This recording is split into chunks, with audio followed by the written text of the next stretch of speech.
కడప కర్నూలు జాతీయ రహదారికి ఆనుకొని కాజీపేట తూర్పు దిశలో కొండపైన వెలిసిన శ్రీ నాగనాథేశ్వర కోనకు ఎంతో విశిష్టత ఉంది. కోనకు కుడివైపున ఉన్న కొండను నేలమానిగని స్థానికులు పిలుస్తారు. అంటే నేలమాలిగ అని పిలుస్తారట. ఇది అందరి దృష్టిలో భూత వైద్యం చేసే చోటుగా నానుడి. అసలు దీని వెనుకున్న వాస్తవాలను పరిశీలిస్తే నమ్మలేని చారిత్రక విషయాలు బయటపడుతున్నాయి.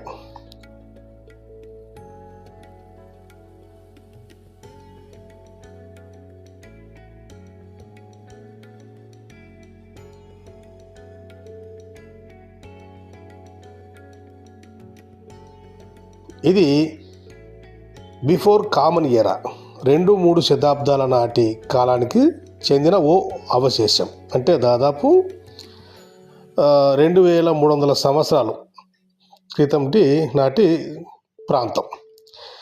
శాతవాహన కాలంలో ఎంతో వైభవంగా బుద్ధుని త్రిశరణాలు, పంచశీల, భిక్షువుల పఠనంతో మారుమ్రోగిన ప్రాంతం ఇది. కాలానుగుణంగా మార్పులకు లోనవుతూ వచ్చింది.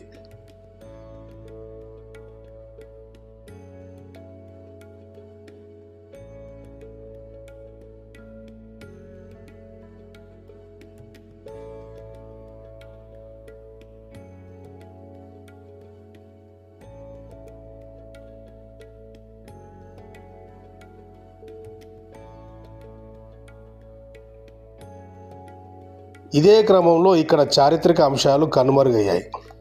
అంతేగాక శైవ మత వ్యాప్తి జరుగుతున్న రోజుల్లో బౌద్ధ క్షేత్రంగా ఉన్న ఈ ప్రాంతం శైవ క్షేత్రంగా రూపాంతరం చెందింది.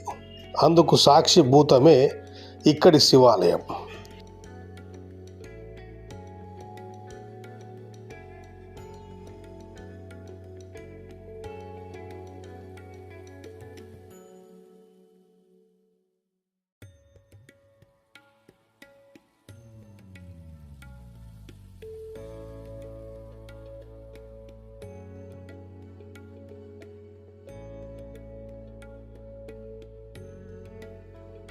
అయితే ఈ శివాలయానికి కూతవేటు దూరంలో బౌద్ధ భిక్షువులు నివసించిన విహారాలు, ఆవాసాలు, బౌద్ధ ఉద్దేశిక స్తూపాలు, ఏకాంత ధ్యానానికి అనువైన నేలమాలిగ వంటి కట్టడాలను శిథిలావస్థలో ఇప్పటికీ మనం చూడవచ్చు.